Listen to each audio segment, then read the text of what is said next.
Assalamualaikum warahmatullahi wabarakatuh. Ta chawang sang hao. Assalamualaikum. Alhamdulillahi rabbil alamin. Wassalatu wassalamu ala asyrafil anbiya'i wal mursalin. Wa ala alihi wa sahbihi ajma'in. Rabbi shrah li sadri. Wa yassir li amri. Wahlul uqdatam min lisani yafqahu qawli. Saudara Ultimate, insyaAllah adun Lembah Jaya lepas ini banyakkan lagi lagu. Sahabat-sahabat pimpinan dari Saudara Amiruddin, sahabat-sahabat daripada Pakatan Harapan, kita ada Ustaz Ni Omar malam ini, Saudara Adam, sahabat-sahabat daripada Barisan Nasional, saudara-saudari yang dihormati sekalian. Saya ada lebih kurang 40 minit lah lebih kurang. Mula saya ingat saya nak sembang pasal Sanusi setengah jam. Sekarang dah tinggal, sebab selalunya saya berceramah 1 jam. Jadi setengah jam cerita Sanusi dengan Perikatan Nasional, setengah jam cerita kita. Jadi dipendek sikit lah, 20-20 malam ini kan. Jadi Alhamdulillah kita tinggal lebih kurang seminggu saja lagi sebelum kita buang undi. Dan seperti kebiasaan, tiap-tiap malam saya mulakan kempen kita dengan liputan kempen daripada tingkap sebelah sana, daripada Perikatan Nasional. Saya tengok tadi Azmin Ali sedang berceramah pakai kain plekat. Dekat mana anda? Kipas tengah tiup. Saya ingat, Azmin kau pakai kain plekat, hati-hati sikit. Dan ini zaman nak masuk pilihan raya minggu terakhir, ini zaman manifesto. Jadi berita melaporkan manifesto yang dilancarkan oleh Perikatan Nasional. Saya tengok, perhati, satu janji untuk orang Selangor ialah pasal air percuma. Dia bukan saja tiru, tapi dia recycle juga, saudara-saudari. Kalau kita fikir, saya duk fikir, sebenarnya negeri mana yang betul-betul memerlukan soal air ini diselesaikan? Kalau Perikatan Nasional dengan ada mantan Menteri Ekonomi, Menteri Kanan ni, yang cukup hebat sampai dia nak bawa soal air di Selangor, sepatutnya keutamaan, kepakaran dia tu dia pakai dekat Kelantan dululah. Jadi saya tengok pula, Kelantan perancangan mengenai air. Apa manifesto yang ada dalam manifesto Perikatan Nasional untuk Kelantan dalam menyelesaikan masalah air? Saya ingat apa dia? Menjenamakan semula air Kelantan, saudara-saudari. Kalaulah sebenarnya begitu mudah untuk selesaikan air, saya ingat lepas ni dengan hanya menjenamakan orang Kelantan, Ustaz Ni Omar balik Kelantan lepas ni, sebab dia dah jenamakan air Kelantan, buka saja paip, air tu bersih, Ustaz. Kemudian liputan yang seterusnya ialah mengenai skandal REE dekat Kedah. Selalunya soal bongkar-bongkar ni bukan kerja Saifuddin, kerja saya.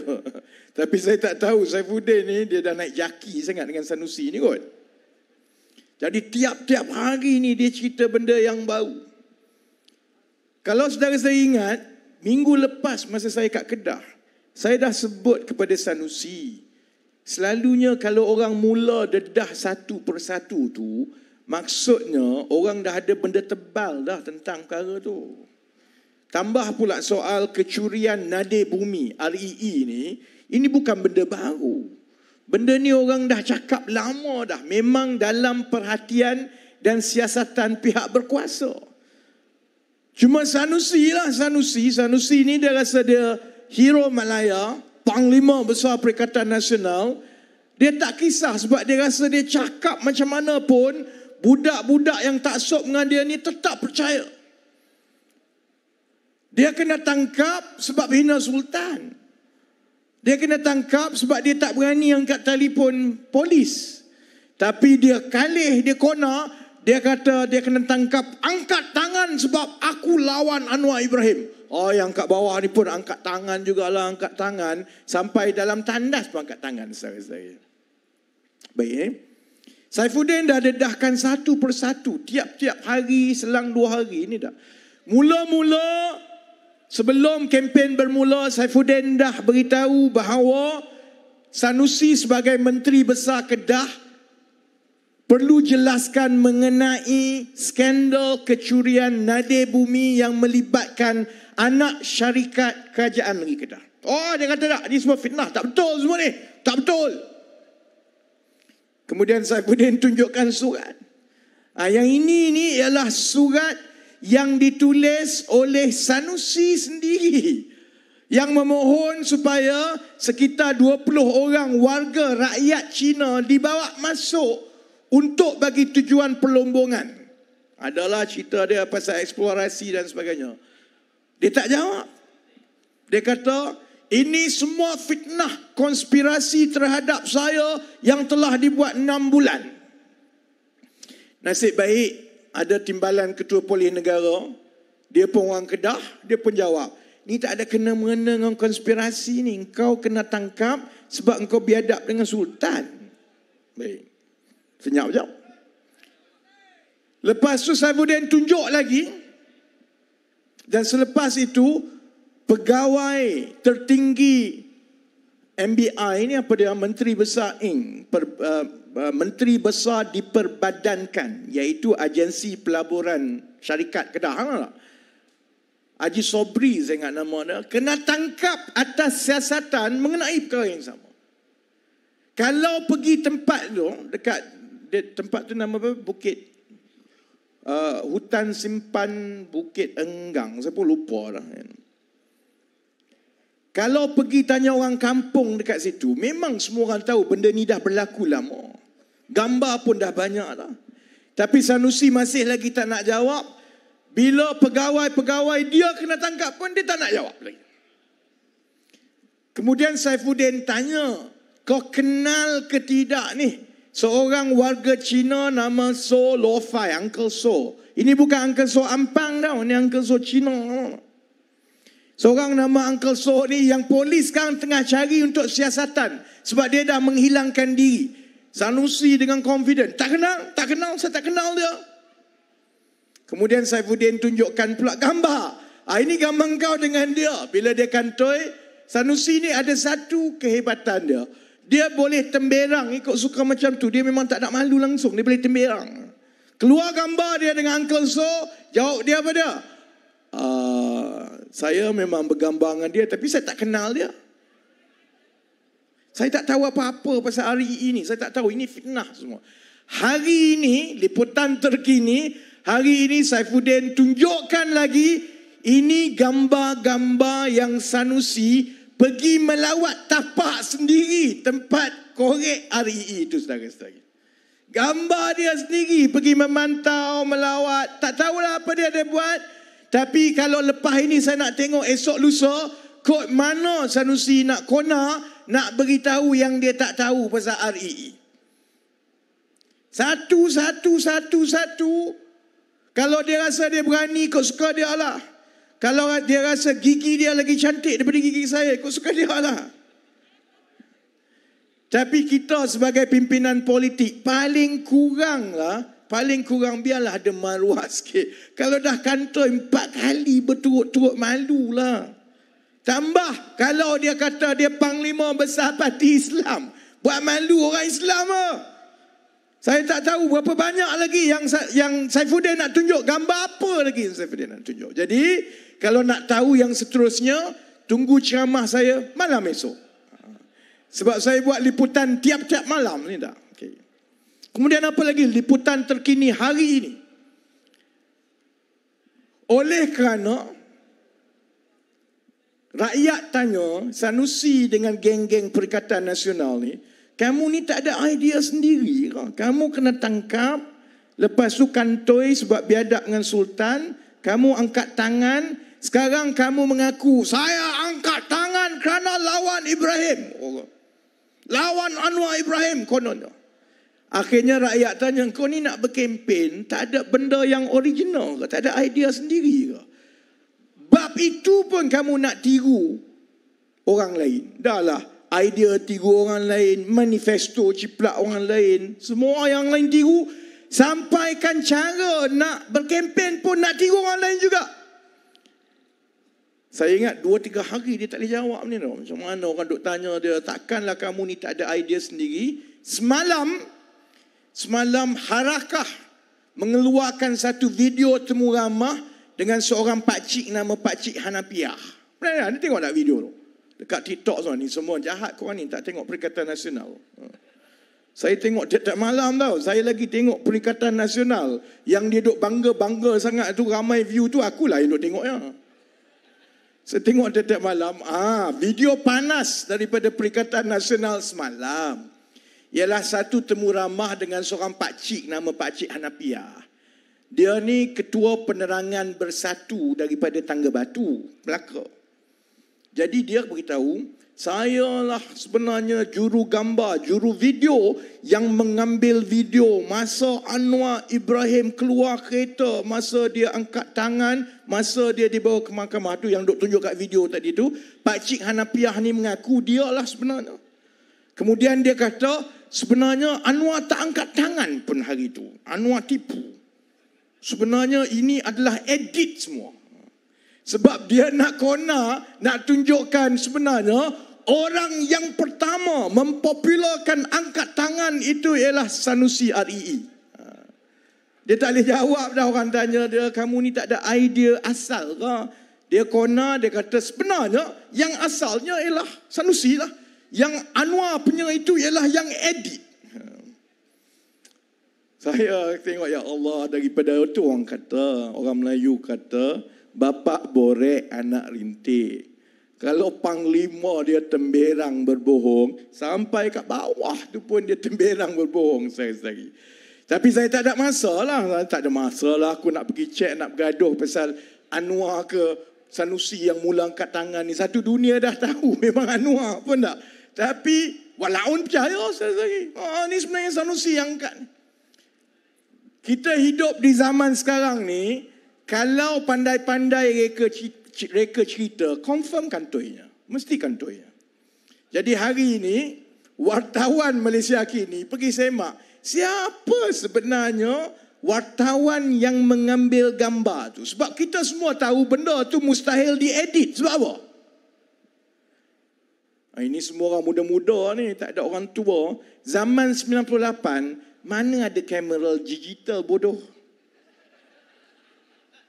Masa tu orang pakai Kodak lah masa tu. Mana boleh Photoshop tak wujud lagi lah masa tu. Jadi Pakcik Hanafiah ni dia pergi korek cerita mana, pandai-pandai cerita. Gambar Anwar itu ialah Photoshop. Pandai lah engkau dah. Jadi wartawan Malaysia kini pergi semak. Dia boleh cari. Akhirnya dia jumpa rupa-rupanya wartawan yang ambil itu wartawan Mat Saleh pun. Bukan orang Malaysia pun. Dia wartawan daripada Associated Press yang berasal, dia bertugas di Bangkok. Dia mengesahkan bahawa memang dialah yang ambil gambar dan Anwar memang angkat tangan itu. Jadi saya tak tahu kok mana lagi sebenarnya bersatu PAS kok nak kona lepas ni. Agak-agak kok mana lepas ni Sanusi nak kona lagi. Dia kata dia tak kenal Uncle So, gambar ada. Dia kata dia tak tahu REE, gambar ada. Dia kata gambar Anwar angkat tangan itu adalah gambar Photoshop. Wartawan yang ambil gambar, jurugambar tu kata gambar betul. Baik. Satu lagi benda yang paling menarik ialah tawaran-tawaran manifesto Perikatan Nasional mengenai peluang pekerjaan. Amir dah cerita sikit lagi tu. Saya nak tambah bakar lagi saya. Saudara-saudari perasan tak? Setiap kali nak masuk pilihan raya, PAS dan sekarang Perikatan Nasional, memang dia suka sangat menjanjikan untuk mewujudkan peluang pekerjaan. Perikatan Nasional kat Selangor janji nak wujudkan 100,000 peluang pekerjaan baru. Sanusi pun janji 100,000 peluang pekerjaan. Saya aku rasa macam dah dengar menatang ni. Dulu pun dah ada ni. Saya pun semak dulu 2018 Apa sebenarnya manifesto pasal pekerjaan-pekerjaan ni? Cari. Saya terjumpalah manifesto PAS untuk negeri saya, untuk Terengganu.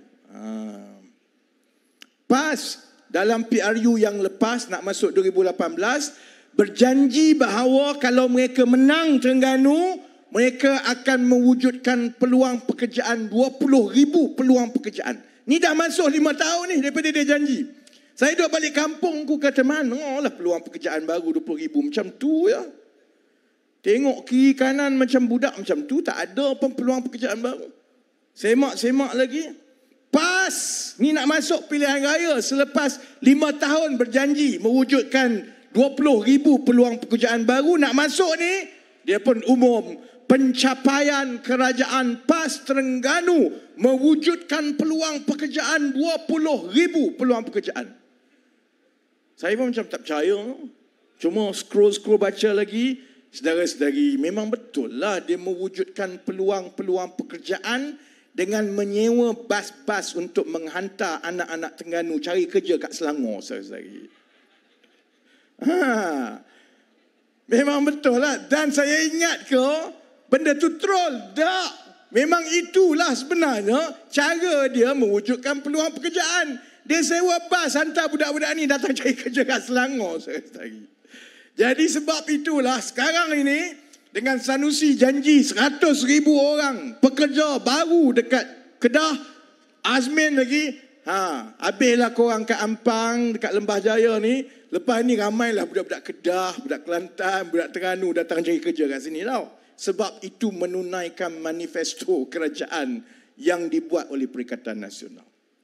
Baik, no?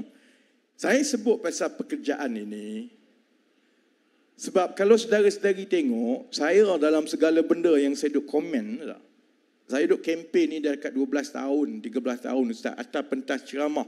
Daripada sekali dengan PAS, lepas tu tak dengan PAS, lepas tu dengan Bersatu, lepas tu tak dengan Bersatu, sekarang dengan UMNO. Saya tak janji sekali pun tentang peluang pekerjaan. Berapa nak bagi, sebab benda tu payah, bukan senang nak dibuat. Tapi kita nak beritahu bahawa dalam payah-payah pun selepas 7 bulan kerajaan perpaduan membentuk kerajaan, paling kurang yang di bawah jagaan Kementerian Ekonomi, saya boleh sebut malam ini bahawa kita bukan berjanji nak mewujudkan peluang pekerjaan. Yang kita lancar dan buka, kita telah pun mewujudkan 43,000 peluang pekerjaan, saudara-saudari. Sekarang. Bukan manifesto ni. Dan saya nak beritahu macam mana proses nak mewujudkan peluang pekerjaan tu. Bukannya pandai-pandai macam Sanusi pakai janji. Bukannya sewa bas hantar budak-budak dari kampung datang ke Kuala Lumpur. Perancangannya itu dan juga pelaksanaannya sangat susah. Macam mana kita mewujudkan 23,000 peluang pekerjaan untuk profesional yang bergaji tinggi? Cara dia tak banyak beza lah. Macam kita dekat rumah, kalau macam mana kita nak berniaga, ya tak? Kalau contohnya makcik nak berniaga dekat depan rumah, makcik buat apa? Makcik akan tengok keliling, tengok orang berniaga apa. Katakanlah jiran makcik, dia berniaga nasi lemak kerang Sanusi. Dan nampak macam nasi lemak kerang Sanusi itu nampak macam laku. Jadi makcik tahulah, kalau saya nak berniaga, maka saya pun nak berniaga nasi lemak kerang Sanusi. Sama macam kita. Kita nak mewujudkan peluang pekerjaan yang menawarkan gaji yang tinggi. Kita tak boleh pakai janji, pakai buat je. Kita tahu bahawa bentuk-bentuk industri yang ada sekarang ini tidak menawarkan kerja pada gaji yang berpatutan kepada graduan kita terutamanya. Profesional kita, dia kerja lama pun gaji dia lambat naik. Lepas 6-7 tahun, 3,000, 3,500. Jadi cara untuk mewujudkan peluang ekonomi dan kerja yang baik, yang menawarkan gaji yang tinggi, ialah kita dengan mencari sektor mana yang menawarkan gaji yang tinggi. Macam mana nak tahu sektor yang mana? Kita tengok satu dunia. Tengok satu dunia, sekarang ini pelaburan dalam bidang apa? Sebab itu kita tengok tahun 2020, 2021, pelaburan paling besar dalam bidang baru di dunia ini ialah pelaburan dalam bidang yang berkaitan peralihan tenaga. Dia bukan lagi digital tech, dia bukan robot, dia bukan roket. Pelaburan paling besar dalam dunia sekarang ini bagi tahun 2020-2021 sebanyak 1.1 triliun dolar, lebih kurang 5 triliun ringgit adalah dalam bidang peralihan tenaga. Sebab itu, bila Datuk Seri Anwar lancar ekonomi madani, salah satu daripada pelan yang kita lancarkan terus ialah pelan peralihan tenaga. Kerana pelan peralihan tenaga ini akan mewujudkan peluang-peluang pekerjaan dan projek-projek besar dalam sektor peralihan tenaga yang akan mewujudkan permintaan kepada kepakaran dalam bidang-bidang ini yang akan menawarkan gaji yang besar. Ni minggu lepas ni bukan janji nak buat 30 tahun macam Sanusi ni. Ini kita telah umum dan sudah ada pelaburan sebanyak 25 bilion ringgit dalam 10 projek nasional yang dibuat oleh TMB, oleh Petronas, oleh SAIM, oleh Khazanah. Dan insya-Allah setiap satu projek itu kita dah campur semua berapa peluang pekerjaan yang akan dihasilkan. Itu akan menghasilkan 23,000 peluang pekerjaan baru, saudara-saudari. Tak payah janji, tak payah sembang, tak payah angkat tangan, saudara-saudari. Kita telah mewujudkan dalam hanya tempoh 6 bulan berkuasa 23,000 peluang pekerjaan baru dalam satu bidang je tu. Itu peralihan tenaga. Itu tak campur lagi semikonduktor. Itu tak campur lagi bidang-bidang lain dalam bidang digital. Sebab itu kalaulah itu janji Sanusi nak mewujudkan peluang pekerjaan 100,000 untuk anak-anak Kedah, ataupun Azmin kata dia nak mewujudkan 100,000 peluang pekerjaan di Selangor, patutlah dia boleh berjanji. Sebab dia dah tahu kita dah buat sebenarnya. Pekerjaan itu insya-Allah akan ada, akan diisi. Jadi mudahlah dia nak berjanji dalam pilihan raya. Sebab kerja itu memang orang lain dah buat. Tapi sebagai kerajaan, kita tak cukup untuk mewujudkan peluang pekerjaan untuk yang bergaji tinggi dekat atas saja. Kita juga kena ambil kira tentang anak-anak muda kita yang lepas sekolah dia tak melanjutkan pelajaran. Sebab 70% daripada lepasan sekolah Melayu dia tak melanjutkan pelajaran melepasi SPM. Habis SPM dia berhenti kat situ. Kita nak buat apa dengan 70% ni? Yang 70% inilah yang sebahagiannya PAS dan Perikatan Nasional duk bela ni. Yang ini yang jadi TikToker, yang ini yang jadi saya lawan Anwar Ibrahim ikut Sanusi ni. Kita nak buat apa dengan diorang ni? Mereka kalau kita tak jaga, mereka akan menjadi generasi tercicir, saudara-saudara. Sebab itu dalam keadaan kita telah pun mewujudkan 23,000 peluang pekerjaan kat sana, 10,000 dekat sini, tapi itu untuk graduan yang bergaji tinggi. Kita juga semalam melancarkan satu lagi program yang mewujudkan peluang pekerjaan untuk sehingga akhir tahun ini 20,000 untuk anak-anak lepasan SPM yang boleh dapat gaji bersih RM2,000 sebulan. Cara dia mudah. Daripada dia pergi ke institusi latihan vocational ataupun TVET, daripada dia nak tunggu kerja, belajar 2-3 tahun, ambil sijil, periksa semua, zaman sekarang kita tahu budak-budak tak ada kesabaran nak belajar, nak tunggu, lepas tu kena ambil hutang belayar pula, dah habis sijil, nak cari kerja pula, dia tak ada masa untuk itu. Lebih baik kita buat seperti mana negara-negara Eropah dah buat, seperti Jerman dah buat, Perancis dah buat. Habis saja sekolah, dia terus bekerja. Sebelum ini akan ada orang kata, alah benda tu dah buat dah dulu, apa kau sembang? Kau duduk dunia mana ni? Kalau dah buat dulu, tak adalah dia berada dalam keadaan yang sekarang, yang kita ambil pekerja asing untuk bekerja dekat kilang, dekat sektor pembuatan dan sebagainya. Sebelum ini yang ada ialah anak-anak lepasan sekolah, dia kena pergi ke institusi TVET. Dia kena ambil pinjaman daripada Perbadanan Tabung Pembiayaan Kemahiran, PTPK. Sama macam PTPTN. Lepas dia dah ambil, dia kena belajar, ambil exam semua, 3 tahun, dapat sijil, lepas tu dia kena cari kerja pula.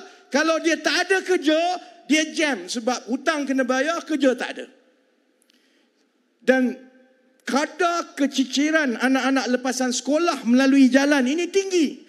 Sebab itu kita ada masalah sebagai sebuah negara kerana dari 1 tahun ke 1 tahun minat lepasan sekolah untuk mengambil sijil-sijil dan aliran teknikal ini semakin berkurangan. Sebab itu kita terpaksa makin bergantung kepada pekerja-pekerja asing. Lagi banyak pekerja asing ada di negara ini, lagi lemah mata wang kita. Kalau orang duk tanya, apa kamu nak buat pasal mata wang? Apa kamu nak buat pasal mata wang? Satunya ialah kita kena mengurangkan pekerja asing sebab 1 orang pekerja asing secara purata hantar paling kurang RM1,000 sebulan balik negara dia. Kita ada berapa pekerja asing kat Malaysia? Paling kurang yang berdaftar 2 juta. 2 juta pekerja asing tiap-tiap bulan hantar RM1,000 seorang. 2 bilion duit kita duk keluar. Itulah salah satu sebabnya yang menyukarkan kita untuk menguatkan mata wang ringgit. Jadi satu jalannya ialah untuk kita kurangkan pergantungan ini, tapi takkan nak suruh pengilang, syarikat semua, jangan ambil pekerja asing, tak bagi mereka sebab mereka kena beroperasi, mereka bayar cukai. Sebab itu langkah kita ialah kita pastikan syarikat-syarikat ini ditauliahkan sama seperti mereka institusi TVET supaya anak-anak lepasan sekolah terus masuk bekerja di sektor pembuatan, di kilang, di perkhidmatan. Mereka selepas melepasi latihan yang ditentukan sendiri oleh syarikat-syarikat ini, mereka akan ditauliahkan dengan sijil kemahiran supaya walaupun mereka tidak masuk institusi, mereka ada sijil. Lepas kerja 18 bulan dapat sijil kemahiran. Kerja lagi daripada sijil kemahiran dapat diploma kemahiran. Kerja lagi lepas 3-4 tahun, mereka layak untuk ditauliahkan dan disijilkan dengan ijazah. Jadi bandingkan anak-anak kita, kalau selama ini dia kena masuk universiti 4-5 tahun baru dapat ijazah, lepas dapat ijazah kena tanggung hutang, lepas tu baru nak mula kerja. Kalau program ini berjaya pada skala nasional, insya-Allah kita akan ada golongan generasi muda yang umur 20-23 tahun gaji RM2,000 sebulan. Pada masa yang sama, mereka juga sudah ada sijil teknikal, diploma dan juga degree. Yang itu kerja. Jadi sebab itu saya tak bimbang sangatlah, walaupun kita rasa kecil hati sikitlah.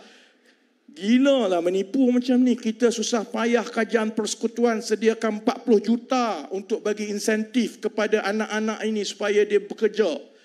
Kita bagi insentif dan kita yang bawa masuk pelabur-pelabur untuk mewujudkan peluang pekerjaan. Contoh hari ini Datuk Seri Anwar umumkan syarikat semikonduktor dan elektronik besar daripada Jerman, Infineon, mengumumkan pelaburan sebanyak 25 bilion ringgit untuk 5 tahun akan datang. Tapi aku dalam hati panah bergelegak juga. Sebab apa? Anwar pun satu. Pelaburan 25 bilion ringgit syarikat Jerman mewujudkan peluang pekerjaan. Pergi bubuh kat Kedah pula dah. Lepas ni tengoklah. Tiap-tiap hari ada billboard besar daripada Sanusi. Kejayaan saya sebagai Panglima Perikatan Nasional mewujudkan pelaburan 25 bilion. Dia tak malu sekali. Dia jumpa pun tidak. Bayangkan Sanusi tu, bayangkan Sanusi nak meyakinkan pelabur Jerman suruh bawa 25 bilion pergi letak Kedah. Saya bayangkan dengan Sultan pun dibiadab sekali. Jadi cerita kerja semua tu insya-Allah saya tak bimbang. Walaupun kadang-kadang kecil hati kerana kita buat kerja orang lain ambil nama. Yang saya bimbang begini. Kalaupun ekonomi kita berkembang, kalaupun peluang pekerjaan kita makin banyak, Tapi kalau kita tidak ubah undang-undang kita dan struktur ekonomi kita, kita akan meneruskan keadaan yang ada sekarang, iaitu gaji tak naik. 20 tahun gaji, kadar peningkatan gaji dari satu tahun ke satu tahun itu, dia tidak sepadan dengan kenaikan kos sara hidup. Sebab tu orang kita naik harga ayam sikit dia jadi bising. Naik harga telur dulu, kecoh satu dunia oleh Muhyiddin. Harga telur naik, telur tak ada. Saya beritahu telur ada. Yang telur tak ada Sanusi dengan Azmin je. Ayam tak ada sampai Muhyiddin. Sekarang ini dia beritahu, sekarang ni ayam tak ada ni sampai saya, seorang bekas Perdana Menteri, kena pelihara ayam sendiri. Kalaulah masa zaman dia Perdana Menteri dia pelihara ayam, kan senang kita. Paling kurang tak adalah masalah ayam tak ada yang diwarisi daripada zaman dia. Tapi masalah kita mengenai kos sara hidup bukan masalah kenaikan harga semata-mata. Sebab itu saya faham, walaupun inflasi telah turun pada paras yang paling rendah dalam tempoh 12 bulan, saya faham kalau rakyat masih kata, tapi saya masih lagi rasa tertekan dengan kos sara hidup. Sebab dia fungsi dua perkara. Satu ialah harga barang yang walaupun kita stabilkan pada inflasi yang rendah, tapi kalau kita tak selesaikan soal kenaikan gaji rakyat secara berkala, perkara ini takkan bantu rakyat. Esok, saudara-saudari, saya akan mencipta sejarah. Ini aku nak ambil kredit lah ni. Saudara-saudari perasan tak? Selama ini, kita tidak pernah ada statistik gaji di negara ini. Sebab itu bila anak-anak kita mula kerja dah, dia tak tahu gaji dia berapa. Patut dapat apa. Kalau ijazah macam ini, kelayakan macam ini, pengalaman macam ini, jawatan macam ini, berapa yang sepatutnya dia dapat. Jadi majikan pun besar kepala. Kau nak ambil, tak nak sudah, ramai lagi orang lain. Dan akibat daripada ini, yang berlaku dalam masyarakat kita selama 20 tahun bila kita bandingkan dengan tangga gaji di awal tahun 2000, yang berlaku ialah gaji sebenarnya makin rendah daripada satu tahun ke satu tahun secara relatif. Macam mana kita tahu? Sebab ada ukuran-ukuran dia. Satu ukuran contohnya, kita membandingkan gaji purata tahunan dengan harga rumah purata. Kita nak tengok berapa perkali dia. Tahun 2000 dulu, gaji purata, gaji median masa itu untuk satu tahun lebih kurang RM30,000. Maksudnya gaji permulaan tu lebih kurang RM2,000, campur semua satu tahun RM24,000, dia jadi RM30,000 lah gaji median. Harga rumah median mampu milik masa tu, ni 22 tahun yang lepas, saudara-saudari, adalah RM100,000. Maksudnya untuk seorang yang bekerja, dia hanya perlukan 5 kali ganda saja daripada gaji tahunan dia untuk dia memiliki rumah. Sekarang, gaji median lebih kurang RM27,700 sebulan. Satu tahun lebih kurang RM32,000. Harga median rumah mampu milik sekarang ialah melebihi RM300,000.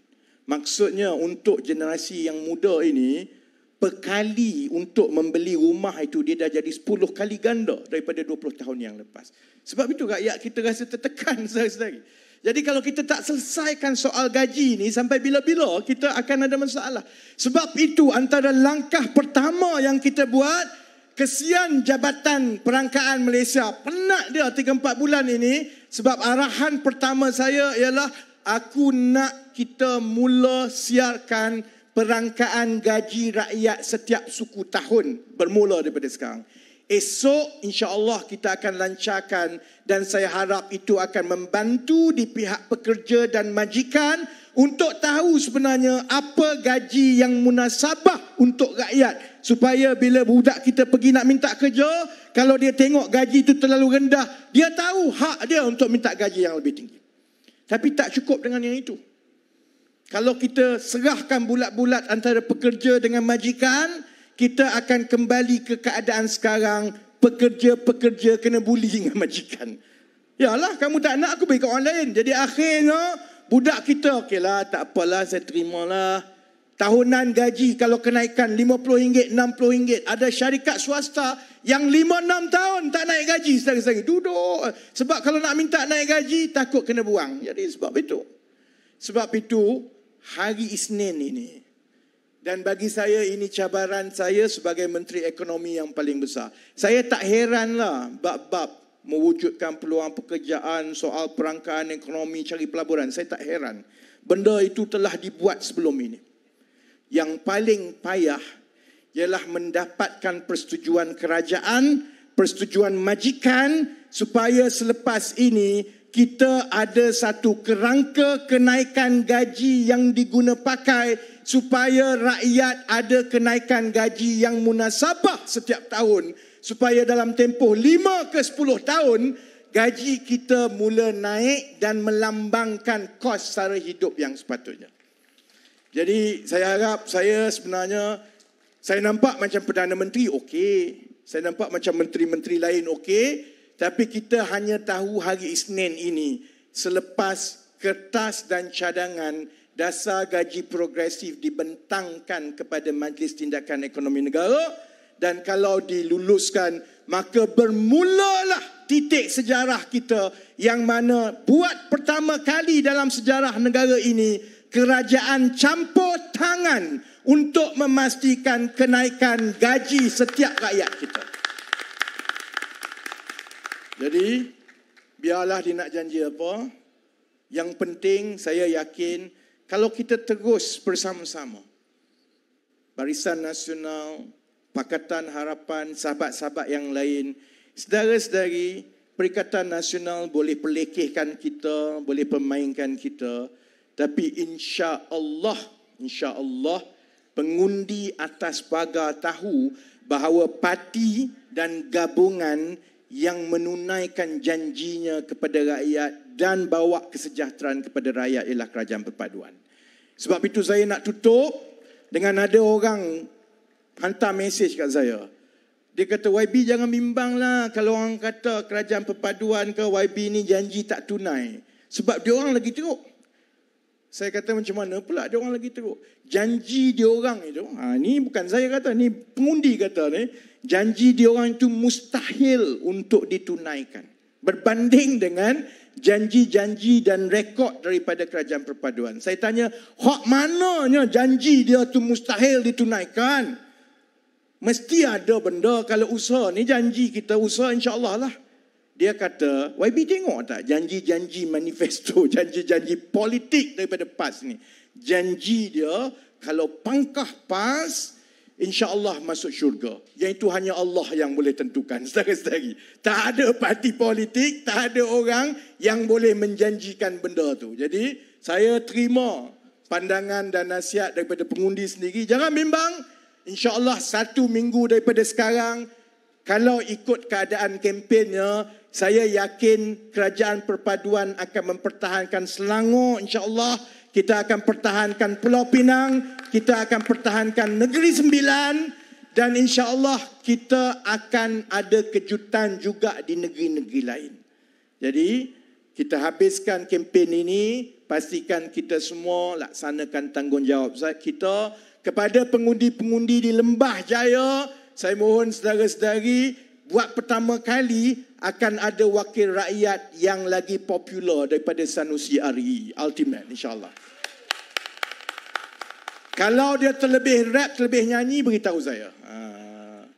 Jadi dengan itu saya doakan yang terbaik, insya-Allah kita kekal tenang buat kerja, kita tumpu kepada kebajikan rakyat. Saya yakin segala-galanya itu Allah dah tetapkan. Menang, kalah, menang besar, kalah sedikit, hilang kursi, semua itu Allah dah tetapkan dan sudah pasti ada hikmah yang kita kena belajar.